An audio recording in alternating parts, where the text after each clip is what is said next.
Shalom Jemaat GPSI Jakarta yang dikasihi oleh Tuhan Yesus Kristus. Masih dalam format ibadah online GPSI.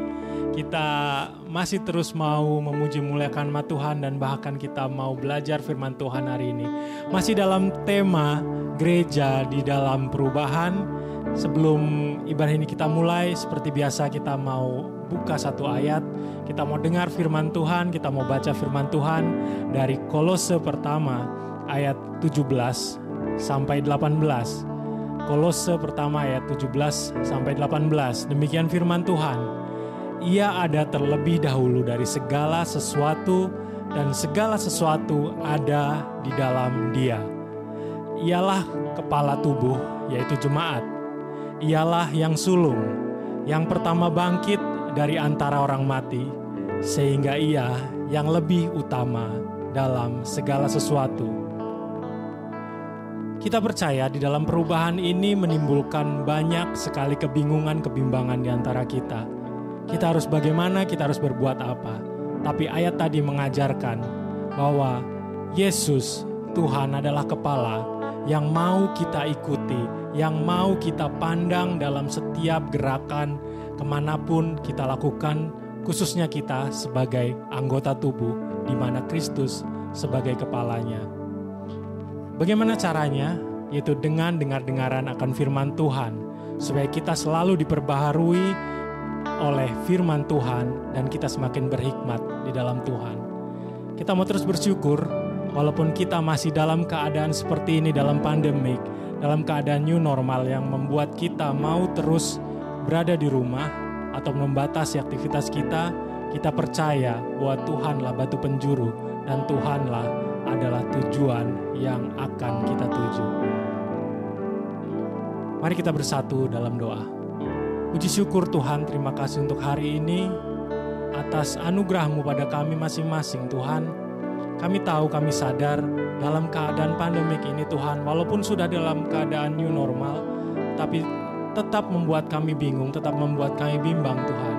Tapi kami sebagai umat percaya, kami memandang Engkau dalam setiap tingkah laku perbuatan kami, di mana itu akan menghasilkan kebajikan, kebijaksanaan dalam setiap tingkah laku kami. Terima kasih Tuhan.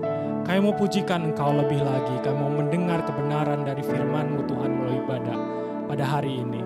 Sehingga siapapun Tuhan, dimanapun kami berada Tuhan, Engkau ada, Engkau mengisi relung hati kami, dan kami tidak takut, kami tidak bimbang. Terima kasih Tuhan, tutup bungkus ibadah ini dari awal hingga akhirnya. Dalam nama Putra-Mu yang tunggal, Tuhan kami Yesus Kristus, sama-sama kita katakan, amin. Kita mau pujikan dengan sukacita satu pujian.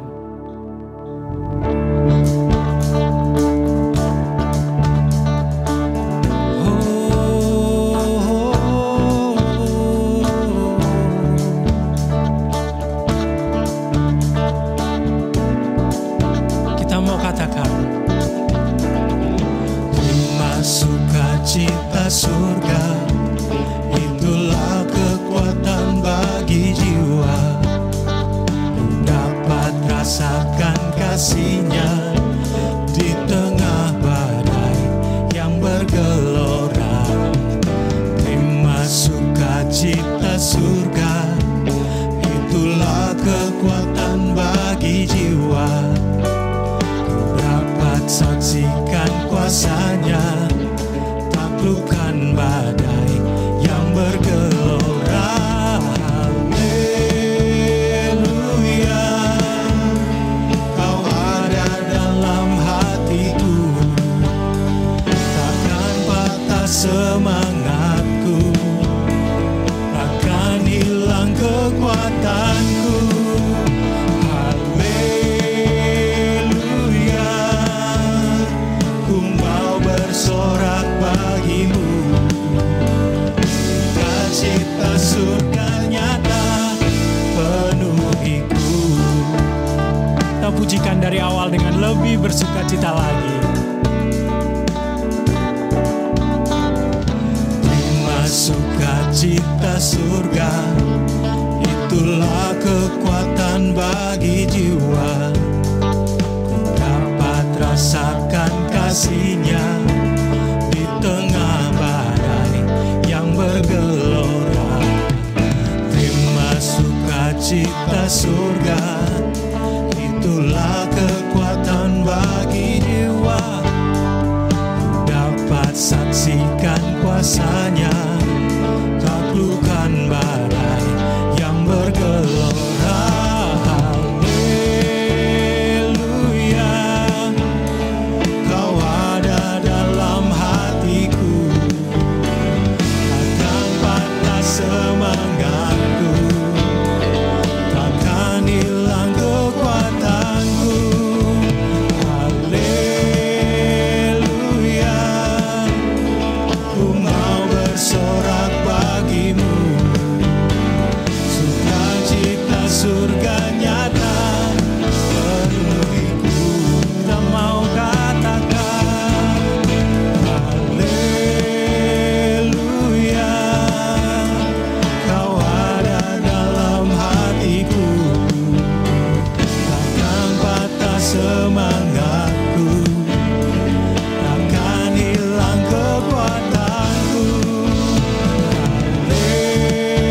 Haleluya, ku mau bersorak bagimu, sukacita surga nyata penuhiku. Katakan sukacita, sukacita surga nyata penuhiku. Sukacita surga nyata penuhiku. Haleluya. Kita mau terus bersukacita karena Tuhan baik. Terlebih kita mau bersyukur karena keadaan kita. Karena Bapa kita setia, Bapa kita sungguh baik. Dia tidak pernah meninggalkan kita. Kita mau terus pujikan pujian kepada Tuhan. Kita mau katakan dengan sungguh bahwa Engkau setia Tuhan. Engkau tak pernah tinggalkan kami. Ubahkan kami untuk kami menjadi seperti-Mu Tuhan.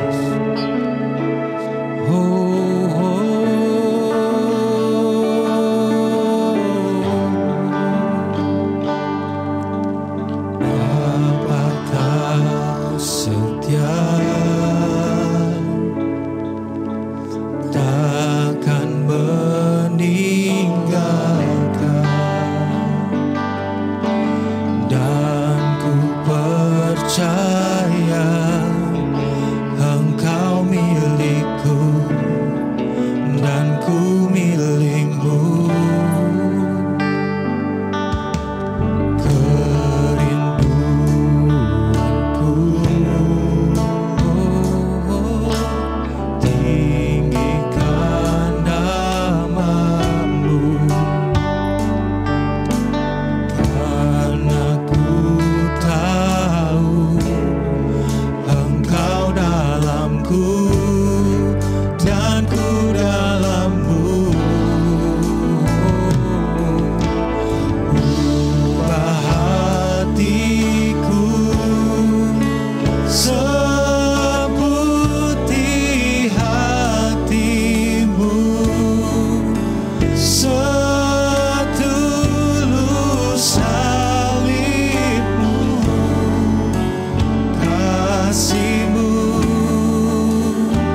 kasih Yesus.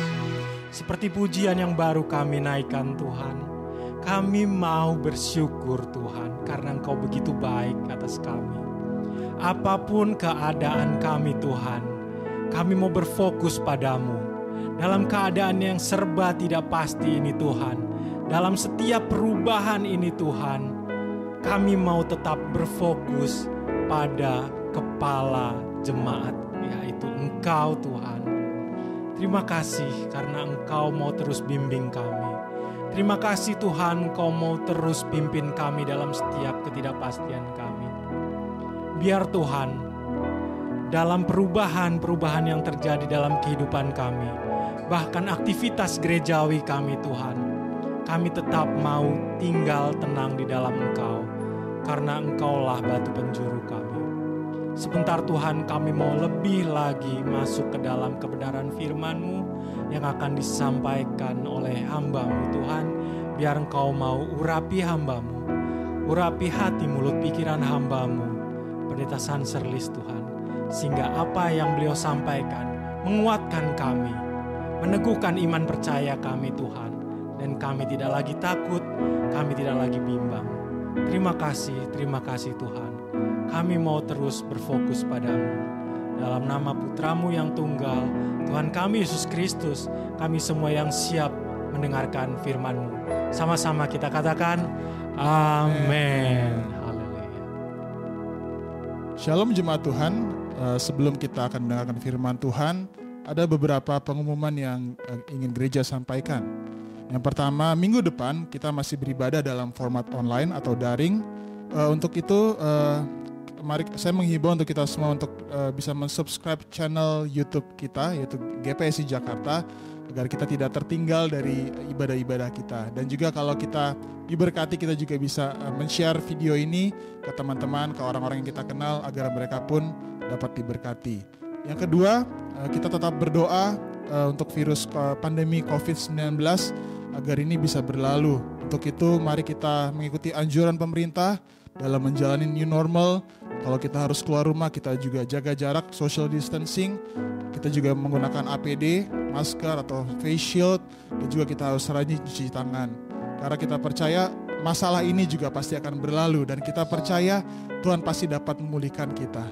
Dan yang terakhir, bagi saudara yang ingin memberikan persembahan ataupun juga persembahan persepuluhan, dapat memberikan ke rekening yang sudah tertera di layar kaca ini. Dan demikian pengumuman. Sekarang mari kita dengarkan firman Tuhan yang akan dibawakan oleh hambanya PDP Sanserlis Toyula. Tuhan Yesus memberkati. Salam. Haleluya. Haleluya. Haleluya.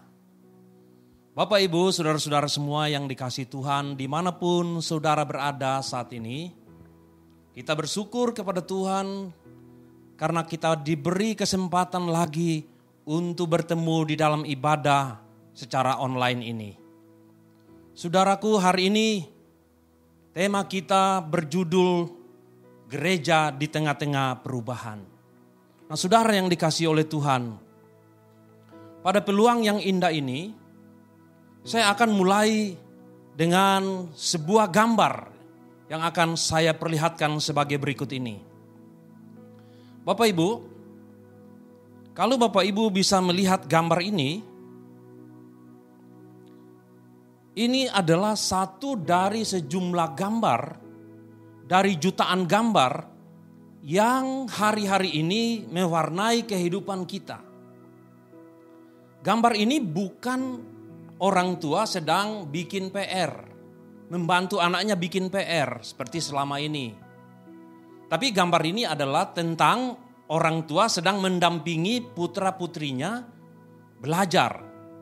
Nah, Bapak Ibu yang dikasihi Tuhan, kita berada dalam suasana pandemi, menyebabkan putra-putri kita harus belajar dari rumah.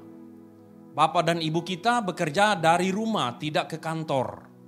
Walaupun sudah dibuka, tetapi ternyata hari-hari belakangan ini kita masih banyak yang harus beraktivitas di rumah. Nah, saudara yang dikasihi oleh Tuhan, pandemi COVID-19 ini memberi banyak sekali perubahan kepada kita.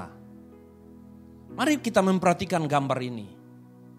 Saya bisa mengemukakan 20 item tentang perubahan apa yang terjadi dalam kehidupan kita dengan adanya pandemi ini. Tetapi saya akan memberitahukan kepada Bapak Ibu 3 saja yang paling penting. Perubahan apakah yang terjadi dalam hidup kita dengan adanya pandemi? Yang pertama Bapak Ibu, pandemi telah mengembalikan nilai-nilai esensial di dalam keluarga. Bukankah hari-hari belakangan ini yang tidak biasanya kita bersama-sama di rumah, tidak pernah bisa makan bersama-sama di rumah, hari-hari ini kita akhirnya bisa makan bersama-sama. Bisa saling bertemu satu sama lain. Yang biasanya yang satu datang jam berapa, yang satu berangkat jam berapa, kita tidak pernah bertemu, terutama kita yang di kota-kota besar. Hari ini kita bertemu bersama-sama, bisa makan bersama-sama. Hari-hari ini Bapak dan Ibu yang terjadi adalah orang tua menjadi guru bagi anak-anaknya. Bayangkan, orang tua banyak mengeluh karena mendidik anaknya yang sulit. Mendidik mereka di rumah, mengerjakan tugas-tugas mereka, membantu mereka. Tetapi ada sesuatu di balik ini Bapak dan Ibu. Yaitu bahwa banyak orang tua sekarang akan mengerti betapa sulitnya mendidik anak-anak. Bayangkanlah, seorang guru mendidik anak 36 orang di dalam kelas. Orang tua yang baru 1 atau 2 atau 3 anaknya saja sudah kewalahan. Apalagi Bapak dan Ibu guru. Nah tentu akan memberi satu pencerahan baru. Akan memberi satu perubahan pandangan kepada Bapak dan Ibu guru di sekolah. Nilai-nilai keluarga muncul kembali. Yang tadinya hilang bersama-sama dengan kita. Nah yang kedua Bapak dan Ibu. Yang ingin saya sampaikan adalah perubahan terjadi, kita mulai memahami kembali betapa pentingnya kesehatan. Bayangkan Bapak Ibu, matahari yang selama ini bersinar dan kita sia-siakan begitu saja. Sekarang kita mulai pagi-pagi, karena kita berada di rumah, kita mulai memanfaatkan sinar matahari. Kita mulai rajin mencuci tangan, kita mulai pakai masker kemana-mana. Kita diajarkan untuk menjaga jarak. Ini perubahan penting yang terjadi dalam kehidupan kita belakangan-belakangan ini. Kemudian Bapak Ibu yang lain lagi, yang paling penting lagi adalah ternyata pandemi membawa perubahan pemahaman kepada kita. Bahwa ternyata hari-hari ini kita bisa beroperasi, beraktivitas dari manapun juga kita berada. Kita bisa bekerja dari rumah tetapi tetap terhubung ke kantor. Anak-anak bisa belajar dari rumah tetapi bisa terhubung dengan bapak dan ibu gurunya, itu juga di rumahnya masing-masing. Jadi teknologi telah membawa kepada kita satu perubahan yang besar dalam hidup kita ini.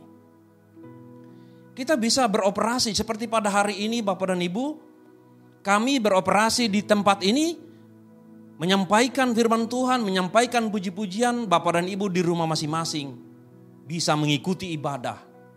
Bukankah hal ini membuat kita harus bersyukur kepada Tuhan? Oleh karena kasih karunia Tuhan inilah kita dapat difasilitasi. Tentu saja Bapak dan Ibu yang dikasihi Tuhan, kita patut berdoa buat milenial kita di gereja kita. Yang sekarang ini memfasilitasi kita selama hampir 5 bulan ini. Kita beribadah secara online. Mereka dengan segala kemampuan mereka telah memfasilitasi kita. Patut kita berdoa untuk mereka supaya mereka lebih berkembang lagi dalam pelayanannya.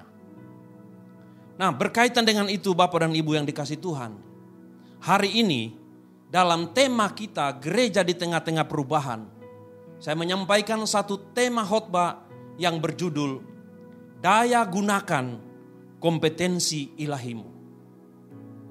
Saya ulang sekali lagi, tema kita pada minggu ini adalah daya gunakan kompetensi ilahimu. Mari buka Alkitab Bapak dan Ibu. Masing-masing. Bukalah di dalam Roma pasal 12. Kita akan membaca ayatnya yang kedua. Roma 12 ayat yang kedua. Saya akan membaca untuk kita semua. Mari kita menyimak dengan baik apa kata-kata yang dicatat oleh Rasul Paulus kepada jemaat di Roma.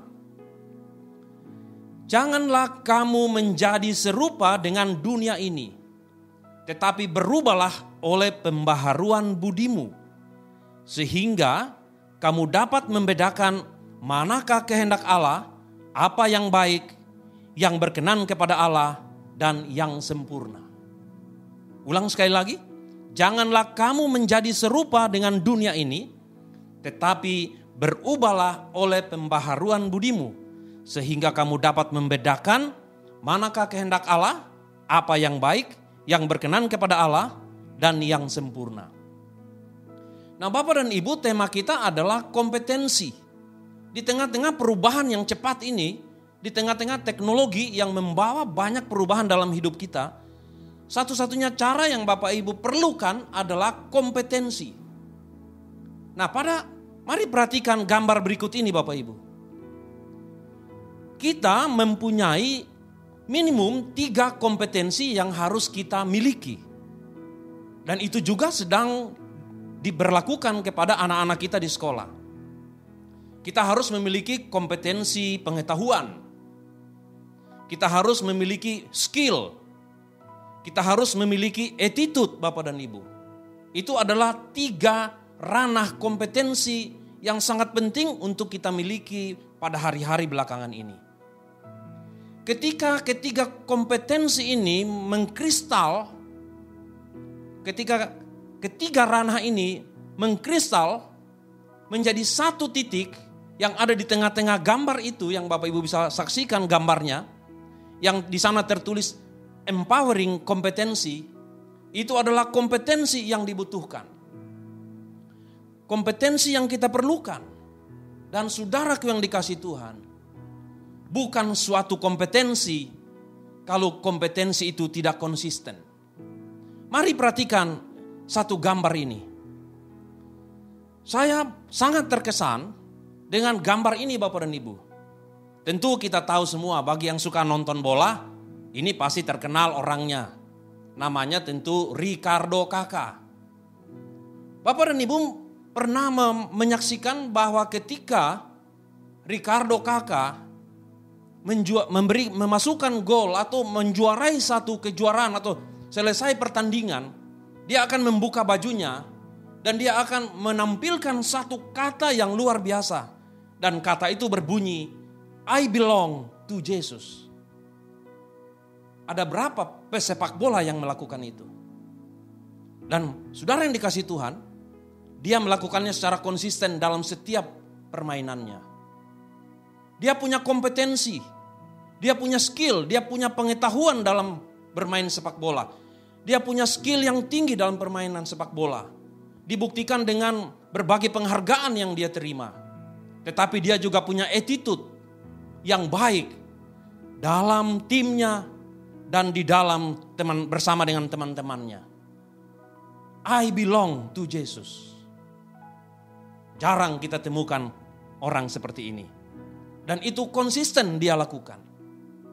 Nah, Bapak Ibu yang dikasihi Tuhan, kompetensi itu sebetulnya adalah keterampilan, pengetahuan, sikap dasar, dan nilai-nilai yang terdapat dalam diri seseorang yang tercermin dari kemampuannya berpikir dan kemampuannya bertindak secara konsisten.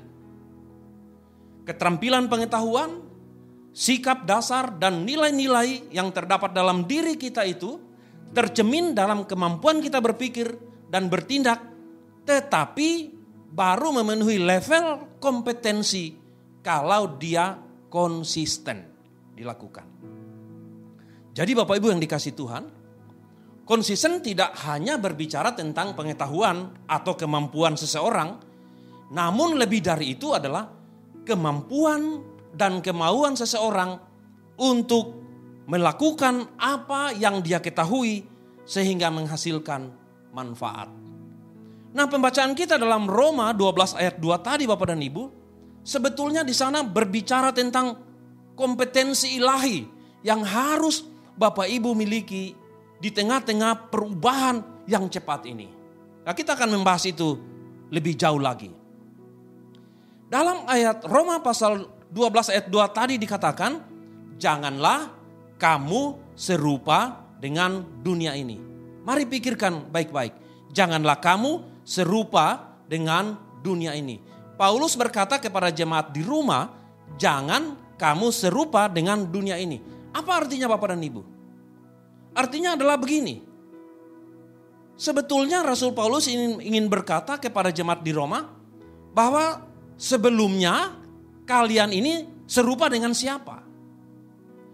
Sebelumnya saudara dan saya sebelum menjadi pengikut Kristus, Bapak dan Ibu serupa dengan siapakah sebenarnya?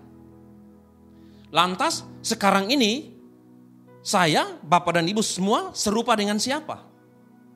Itulah sebabnya Rasul Paulus berkata, janganlah kamu menjadi serupa dengan dunia ini. Dengan kata lain, kamu sudah pernah serupa dengan dunia ini. Nah, jadi Bapak dan Ibu yang dikasihi Tuhan, perubahan yang diperlukan adalah kompetensi dasar dari manusia yang diberikan oleh Tuhan, yang tadinya digunakan untuk hal-hal lain kompetensi itu. Nah, sekarang kita diminta untuk menggunakan kompetensi ilahi yang pernah hilang itu dalam kita menyikapi segala perubahan yang terjadi dalam hidup kita. Mari perhatikan gambar ini. Bapak dan Ibu, dalam gambar ini, waktu manusia diciptakan oleh Tuhan di Taman Eden, manusia itu diciptakan segambar dengan Allah. Segambar dengan Allah, saudaraku. Tetapi Allah juga menciptakan malaikat. Dan malaikat itu kudus. Tetapi malaikat tidak segambar dengan Allah. Nah, saudara yang dikasihi Tuhan, ketika malaikat dan manusia berdosa, malaikat itu yang namanya Lucifer, yang tadinya kudus itu dibuang ke bumi. Sampai di bumi, dia menjadi penghulu kejahatan. Dia menjadi penghulu kejahatan. Manusia yang tadinya berdosa, yang tadinya berada di bumi, sekarang gambar Allah yang ada pada dirinya itu pun ikut hilang lenyap. Akibatnya apa, saudaraku? Akibatnya manusia tidak lagi bisa membedakan mana yang baik dan mana yang tidak baik. Mana yang berkenan kepada Allah dan mana yang tidak berkenan kepada Allah. Itulah yang dikatakan oleh Rasul Paulus kepada jemaat di Roma. Itulah yang Paulus tekankan, Bapak dan Ibu. Nah, sekarang ketika manusia berada di dalam dunia, lalu ada Lucifer dan segala bala tentaranya juga berada di dunia ini, maka terjadilah interaksi antara manusia yang telah kehilangan kemuliaan Allah tadi, yang telah kehilangan gambar Allah dalam dirinya, berinteraksi dengan penghulu kejahatan yaitu Lucifer. Nah, perhatikan baik Bapak dan Ibu. Ketika Lucifer jatuh ke bumi, dibuang ke bumi, apa yang ada di dalam dirinya? Dia kehilangan kepercayaan Allah. Karena dia kehilangan kepercayaan Allah, maka yang terjadi adalah dendam. Dia punya dendam kesumat kepada Tuhan. Tetapi karena dia nggak punya kekuatan, dia nggak punya kemampuan, maka yang dia serang, yang dia dekati adalah manusia yang segambar dengan Allah tadi itu. Tapi ketika manusia jatuh ke dalam dosa, manusia kehilangan kemuliaan Allah. Apa yang terjadi dengan manusia itu kemudian? Manusia kemudian punya rasa takut yang mendalam. Mereka harus bersembunyi. Nah, interaksi dan kolaborasi yang terjadi antara manusia yang telah kehilangan kemuliaan Allah ini dengan penghulu kejahatan yaitu Lucifer itu. Itulah saudaraku yang menyebabkan dunia kita sekarang ini bukan menjadi lebih baik, tapi malah menjadi makin tidak baik. Dunia kita makin rusak hari-hari belakangan ini. Dunia kita yang kita tinggali ini makin tidak beraturan. Dan disitulah saudara dan saya berada. Nah, ketika saudara dan saya berada dalam dunia seperti itu, saya ingin mengatakan kepada Bapak dan Ibu, bahwa yang Bapak Ibu adalah butuhkan adalah kompetensi ilahi. Karena apa? Karena di dalam dunia yang carut marut ini, dengan berbagai godaan, dengan berbagai kemajuan ini, makin sulit kita membedakan mana yang baik, yang berkenan kepada Allah. Sedangkan sebagai pengikut Kristus, kita diwajibkan, kita diharuskan untuk selalu taat dan setia kepada Tuhan. Nah, saudara-saudara yang dikasihi Tuhan, dunia menjadi rusak oleh karena kompetensi ilahi yang ada pada manusia tadi telah hilang. Nah, itulah yang menyebabkan kemudian manusia kehilangan kontrol, kehilangan patokan, sehingga muncullah egoisme, muncullah kepentingan-kepentingan pribadi atau kelompok, muncullah keinginan diri sendiri, dan masing-masing dengan segala keinginannya tidak pernah sama. Timbullah perbedaan paham, timbullah perdebatan, timbullah segala macam kekacauan di dalam dunia ini. Maka dunia yang Bapak Ibu tinggali hari ini bukan menjadi lebih baik, bahkan menjadi makin tidak baik. Memang kemajuan teknologi memfasilitasi kita Bapak dan Ibu. Tetapi saya ingin mengatakan bahwa teknologi juga punya sisi yang tidak baik. Yang apabila kita nggak punya kompetensi ilahi, kita tidak akan bisa hidup berkenan kepada Allah di tengah-tengah kemajuan teknologi itu. Itulah kondisi kita pada saat ini Bapak dan Ibu. Saya ingin menyampaikan bahwa dunia tidak mampu merusak dirinya sendiri. Dunia tidak merusak dirinya sendiri. Pencipta yaitu Tuhan juga tidak merusak dunia yang Dia ciptakan sendiri. Jadi Bapak dan Ibu, yang merusak dunia ini cuma dua oknum saja. Yaitu manusia dan iblis itu sendiri melalui manusia juga. Tetapi manusia yang percaya kepada Tuhan, manusia yang menjadi pengikut Kristus, mereka berubah dari keinginan merusak dunia ini, tetapi keinginan untuk memperbaiki dunia ini. Memperbaiki segala hal yang tadinya rusak. Dan untuk itu Bapak Ibu, dibutuhkan kompetensi, dibutuhkan pengetahuan, dibutuhkan keterampilan, dibutuhkan sikap untuk membuat perubahan yang dikendalikan oleh hal-hal yang berkenan kepada Tuhan. Hari-hari belakangan ini dunia kita menjadi rusak karena apa? Manusia gagal paham. Terjadi disorientasi dalam kehidupan manusia. Apa itu disorientasi? Disorientasi itu adalah kekacauan kiblat. Kekacauan daripada pikirannya. Akibat adanya penurunan kesadaran kita kepada Tuhan yang menciptakan langit dan bumi. Diakibatkan oleh adanya penurunan pemahaman kita, pengetahuan kita, kesadaran kita bahwa Tuhan menciptakan kita. Sehingga kita mulai berjalan sendiri. Sehingga banyak di antara kita mengikuti kemauannya sendiri. Itulah yang membuat kondisi kita, dunia kita bukan menjadi lebih baik. Maka hari-hari belakangan ini kita mendapat tekanan. Kita berada dalam satu kondisi di mana Bapak dan Ibu harus hidup berkenan kepada Allah, tetapi dunianya, suasananya seperti itu. Saya mengulangi sekali lagi, yang kita butuhkan adalah kompetensi. Nah, saudara yang dikasihi Tuhan, dalam ayat yang kita baca tadi, jangan kamu menjadi serupa dengan dunia ini. Kita semua sudah pernah serupa dengan dunia ini. Kita sudah pernah menjadi bagian dari oknum yang ikut merusak dunia ini.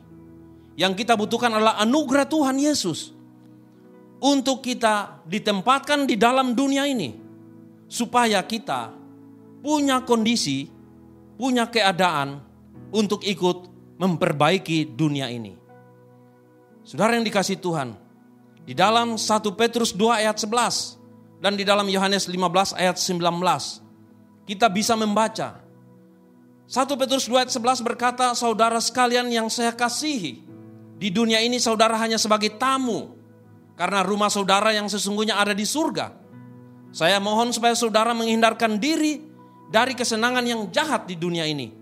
Kesenangan dunia bukan untuk saudara, sebab itu semua berperang melawan jiwa saudara. 1 Petrus 2 ayat 11 dalam firman Allah yang hidup. Dalam Yohanes 15 ayat 19 dikatakan, sekiranya kamu dari dunia, tentulah dunia mengasihi kamu sebagai miliknya. Tetapi karena kamu bukan dari dunia, melainkan aku telah memilih kamu dari dunia, sebab itu dunia membenci kamu. Posisi kita sebagai orang percaya, sebagai pengikut Kristus, kita berlawanan dengan dunia ini. Mari kita menyadari bahwa dunia ini adalah tempat kita menumpang. Tetapi kita ditempatkan di dunia ini dengan satu tujuan, untuk ikut membuat perbaikan, untuk ikut membuat perubahan. Sebagai gereja, sebagai pribadi, kita diminta untuk membuat perubahan di dalam dunia ini. Itulah sebabnya Bapak Ibu yang dikasihi Tuhan, kita jangan lagi seperti dulu. Jangan lagi seperti dengan dunia ini sebelum kita percaya kepada Kristus. Yang kedua, saudaraku yang dikasihi Tuhan, jangan kamu menjadi serupa dengan dunia ini. Juga mempunyai makna lain, yaitu bahwa kamu sekarang sebagai orang percaya, kamu punya potensi yang kuat. Kamu punya kemampuan yang kuat.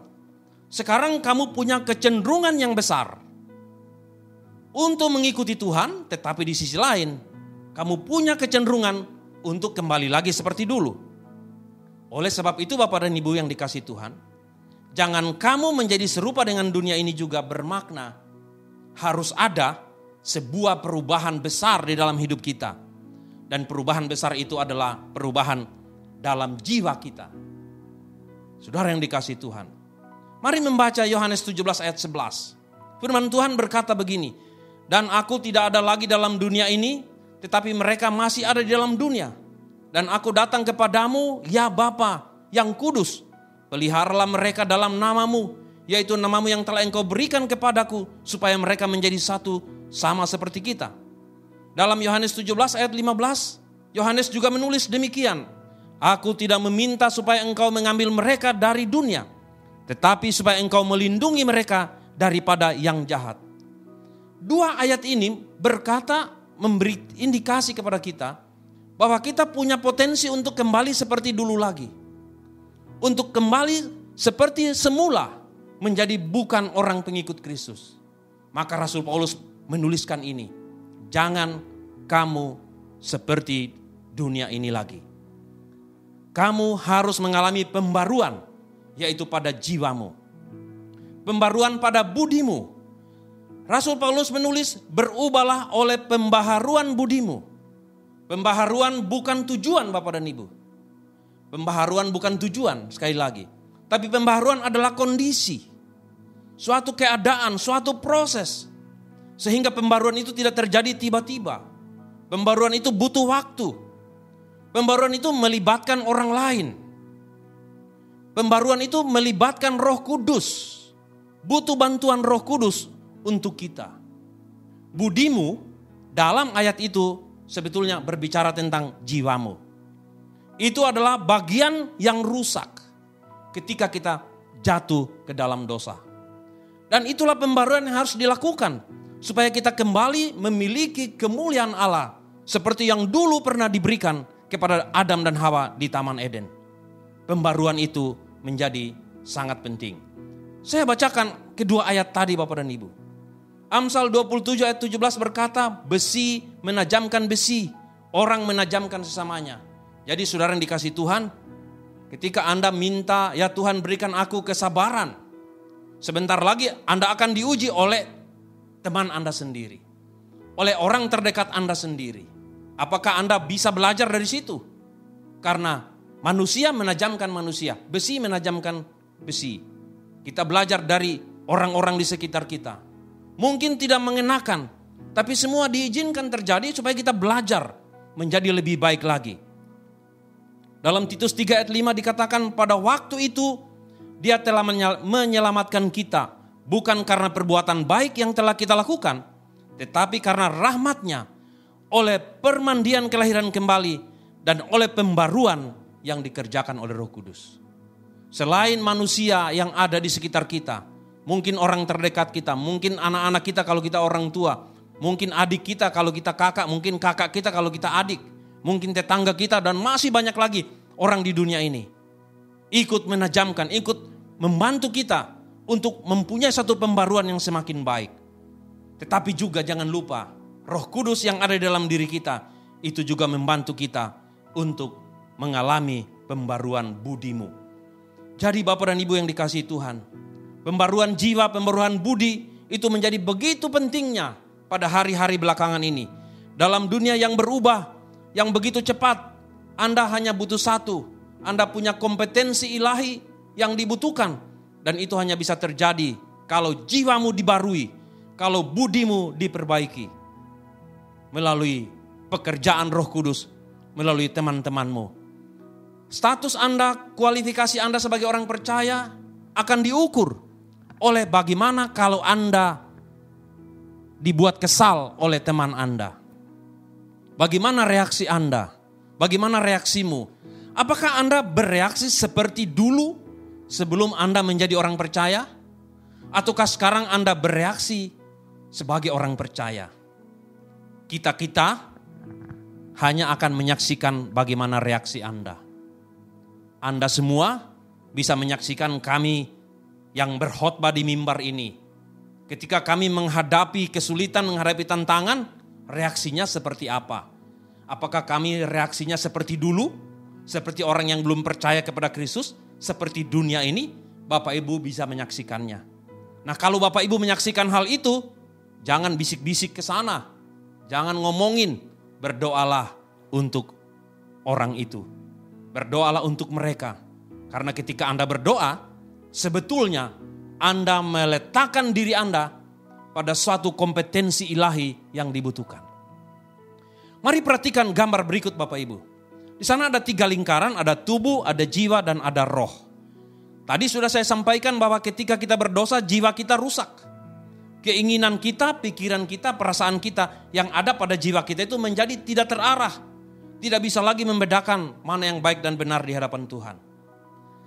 Tubuh hanya punya keinginan dan punya emosi. Roh punya pikiran juga, punya keinginan juga, punya perasaan juga. Nah, ketika tubuh diberikan roh oleh Tuhan, maka jiwa pun muncul. Nah, jiwa kita ini, saudara yang dikasihi Tuhan, akan dipengaruhi oleh tubuh kita, keinginan dan emosi kita. Roh kita juga akan mempengaruhi jiwa kita. Siapa yang paling banyak berpengaruh kepada jiwa Anda, kepada jiwa kita, itulah yang nantinya akan memberikan citra diri Anda. Itulah yang akan memberikan, menggambarkan karakter Anda. Kalau Anda lebih banyak mendengarkan suara roh, maka kita tentu akan makin banyak mengenal Tuhan. Tapi kalau kita makin banyak mendengarkan tubuh kita, maka yang akan terjadi berbeda sekali Bapak dan Ibu. Kita akan mengikuti keinginan kita tanpa memikirkan kebaikan dan keburukannya. Saudara-saudara yang dikasihi oleh Tuhan. Jadi tubuh dan roh kita mempengaruhi jiwa kita. Belum lagi lingkungan kita, belum lagi yang di luar diri kita. Dalam Yohanes 6 ayat 63 Alkitab berkata, hanya Roh Kudus yang memberi hidup kekal. Mereka yang hanya lahir sekali dengan kelahiran jasmani tidak akan menerima anugerah ini. Sekarang sudah kuberitahukan kepada kalian bagaimana mendapat hidup rohani yang sejati. Dalam 2 Korintus 5 ayat 17-18 Alkitab menulis begini. Jadi siapa yang ada di dalam Kristus, ia adalah ciptaan baru. Yang lama sudah berlalu, sesungguhnya yang baru sudah datang. Dan semuanya ini dari Allah yang dengan perantaraan Kristus telah mendamaikan kita dengan dirinya dan yang telah mempercayakan pelayanan pendamaian ini kepada kita. Perhatikan baik Bapak dan Ibu. Ketika kita menerima Kristus, yang berubah adalah jiwa kita dibaharui oleh Tuhan. Jiwa kita diperbaiki oleh Tuhan. Tetapi tidak serta-merta tubuh kita berubah. Yang tadinya tubuh kita gendut misalnya, setelah terima Yesus di lahir baru tidak berubah menjadi kurus atau langsing. Yang tadinya jelek kata orang tidak serta-merta menjadi ganteng, atau yang tadinya kurang cantik menjadi lebih cantik. Enggak begitu juga yang terjadi. Yang berubah jiwa kita Bapak dan Ibu.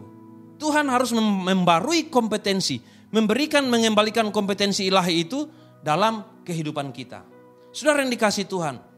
Nah, pertanyaannya sekarang, apa yang menjadi tujuan dari perubahan ini? Saudaraku yang dikasihi Tuhan, Tujuan utamanya telah disebutkan tadi di dalam ayat-ayat itu. Tujuannya adalah mengembalikan kompetensi ilahi yang telah rusak di dalam jiwa kita. Tujuannya adalah supaya kita mampu membedakan kehendak Allah. Supaya kita mampu membedakan yang baik, yang berkenan kepada Allah. Supaya kita mampu membedakan mana yang sempurna dan mana yang tidak sempurna. Itu tujuannya. Perubahan itu bukan tujuan. Perubahan itu adalah proses untuk mencapai tujuan. Jadi Bapak dan Ibu yang dikasihi Tuhan, kita harus mau diubah oleh Tuhan. Kita harus mau masuk dalam nuansa perubahan itu. Kita harus mau masuk dalam proses itu yang saudara-saudara yang dikasihi Tuhan. Di dalam bahasa Yunani, kata membedakan itu artinya adalah menilai atau menguji. Jadi kompetensi ilahi yang tadinya telah rusak dan telah diperbaiki itu ketika kita sudah diperbaiki oleh Tuhan, maka kita akan mampu menilai.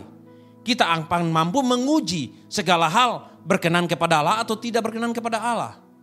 Kompetensi kita menentukan apakah kita mau ikut Tuhan atau tidak. Jadi saudara yang dikasihi Tuhan, perubahan ini penting untuk kita alami dalam hidup kita. Karena apa? Karena tujuan hidup kita adalah membedakan mana yang baik di dalam kehidupan kita, mana yang berkenan kepada Allah. Itu menjadi kewajiban kita. Saudara-saudara yang dikasihi Tuhan, jadi pembaruan ini sangat penting. Perubahan ini sangat penting. Sebagai gereja kita harus mampu beradaptasi dalam setiap perubahan itu. Alkitab tadi berkata, berubahlah oleh pembaruan budimu. Sehingga kamu dapat menilai, kamu dapat menguji berbagai hal yang kamu hadapi dalam hidup ini. Sehingga kamu dapat memutuskan untuk melakukan hanya yang sesuai dengan kehendak Allah. Melakukannya dengan tekun, walaupun banyak tantangan dan ancaman yang saudara-saudara hadapi. Dengan demikian nantinya kamu akan terbukti tahan uji dan layak menerima mahkota kehidupanmu. Saudara yang dikasihi oleh Tuhan, saya akan mengakhiri dengan satu rangkaian ayat-ayat yang penting. Mari Bapak dan Ibu menyimak, karena ini adalah kesimpulan dari semuanya itu. 1 Petrus 2 ayat 11 sampai 15. Saudara sekalian yang saya kasihi, di dunia ini saudara hanya sebagai tamu. Karena rumah saudara yang sesungguhnya ada di surga. Saya mohon supaya saudara menghindarkan diri dari kesenangan yang jahat di dunia ini. Kesenangan dunia bukan untuk saudara. Sebab kesenangan dunia ini berperang melawan jiwa saudara. Dalam hati saudara berkata, Pak kok beda? Pak Pendeta kok beda ayatnya? Saya membacakan kepada Bapak dan Ibu 1 Petrus 2 ayat 11 sampai 15 dalam firman Allah yang hidup, saudaraku. Jadi buka aplikasi saudara dan bisa melihatnya nanti di sana. Ayat pertama berkata, kamu numpang di dunia ini, kamu sebagai tamu di dunia ini. Jadi jangan ikut, jangan jadi sama dengan dunia ini. Karena kamu warga kerajaan surga. Berperilakulah sebagai warga kerajaan surga. Ayat 12, jagalah kelakuan saudara bila berada di tengah-tengah orang yang belum diselamatkan. Bagus sekali. Jaga kelakuan saudara bila berada di tengah-tengah orang yang belum diselamatkan. Meskipun waktu itu mereka mencurigai serta menentang saudara, kelak pada waktu Kristus kembali, mereka akan memuji Allah karena perbuatan baik yang telah saudara lakukan kepada mereka. Ini pesan penting sebagai seorang pengikut Kristus yang setia. Ayat ke-13, demi Tuhan, taatilah setiap hukum negara, baik yang dikeluarkan oleh kepala negara maupun yang dikeluarkan oleh pejabat-pejabat yang telah diberi wewenang untuk menghukum atau yang bersalah dan menghormati yang berbuat baik. Hari-hari belakangan ini berapa banyak Bapak Ibu, saudara semua taat kepada protokol coronavirus? Berapa lama, berapa banyak Bapak Ibu lalai tidak cuci tangan? Lalai menjaga jarak. Berapa lama Alkitab berkata, taatilah setiap hukum yang telah dikeluarkan oleh kepala negara atau pejabat-pejabat yang telah diberi wewenang untuk menghukum yang bersalah dan yang menghormati yang baik. Jadi ketika kita mengikuti setiap aturan yang telah ditetapkan buat kita, sebetulnya kita telah berperilaku sebagai seseorang yang kompetensinya, yang jiwanya telah diperbaiki oleh Tuhan. Yang berikutnya, Allah ingin supaya hidup saudara yang baik itu membungkam orang yang telah mencela Injil.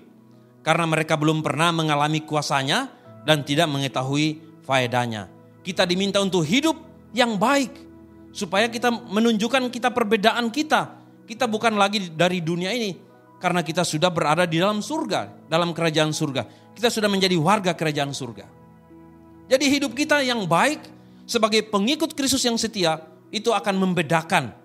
Kalau kita tidak berbeda dengan dunia ini, dengan orang-orang yang tidak kenal Kristus, kita nggak berbeda dalam bereaksi, dalam menanggapi banyak hal, dalam berinteraksi banyak hal. Kalau kita nggak beda, artinya Bapak Ibu sebagai pengikut Kristus, Bapak Ibu hidup di bawah standar orang percaya kepada Kristus. Artinya Bapak dan Ibu, kita semua atau saudara hidup seperti dulu lagi sebelum menjadi pengikut Kristus. Ayat 16, saudara mempunyai kebebasan, tetapi tidak berarti bebas untuk berbuat salah. Pakailah kebebasan itu semata-mata untuk melakukan kehendak Allah. Itulah sebabnya Anda butuh kompetensi. Karena disitulah Anda membutuhkan untuk menentukan yang terbaik. Yang mana yang berkenan kepada Allah, yang Anda harus lakukan. Ayat 17, hormatilah setiap orang, kasihilah semua orang Kristen dimanapun juga. Takutlah akan Allah dan hormatilah pemerintah. Sekali lagi, hormatilah pemerintah. Hormatilah setiap orang. Tidak lihat usianya, tidak lihat status sosialnya, tidak lihat dia kaya atau tidak. Tidak lihat dia ganteng atau jelek atau dan lain sebagainya. Hormati setiap orang.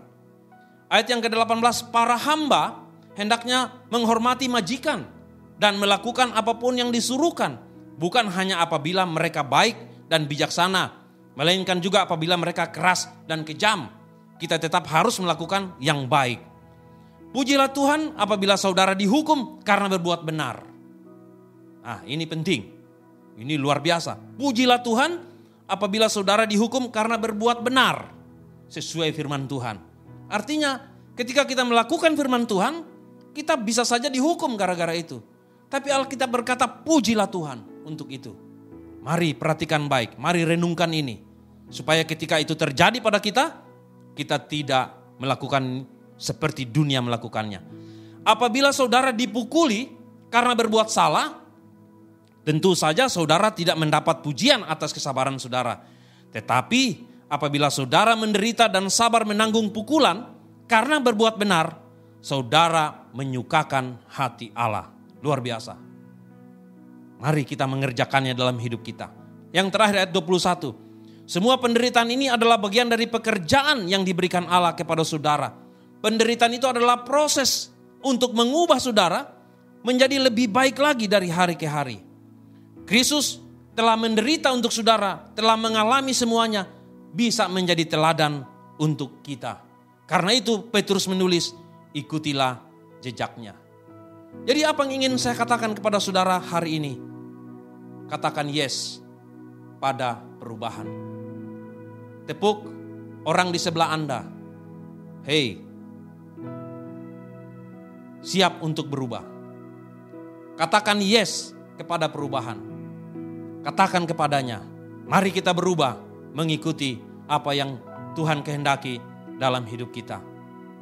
Saudara yang dikasihi Tuhan, kita telah mempelajari banyak hal. Dan kiranya apa yang telah kita pelajari hari ini memberikan satu dampak untuk kita meningkatkan kompetensi ilahi kita dalam hidup kita menjadi lebih baik, menjadi lebih benar dan berkenan lagi di hadapan Tuhan. Saudara-saudara yang dikasihi Tuhan, saya undang kita berdiri karena kita akan mengakhiri ibadah kita. Mari kita berdiri dan mari kita menerima berkat Tuhan. Semoga Allah damai sejahtera itu sendiri menjadikan saudara-saudara benar-benar bersih serta berserah kepadanya. Dan semoga roh, jiwa dan tubuh saudara tetap kuat dan tidak bercela sampai hari Tuhan kita Yesus Kristus datang lagi. Allah yang memanggil saudara untuk menjadi anak-anaknya akan mengerjakan semuanya ini seperti yang dijanjikannya. terimalah berkat Tuhan. Kasih karunia Tuhan Yesus Kristus dan kasih Allah dan persekutuan Roh Kudus menyertai kamu sekalian kemarin, hari ini, dan sampai selama-lamanya.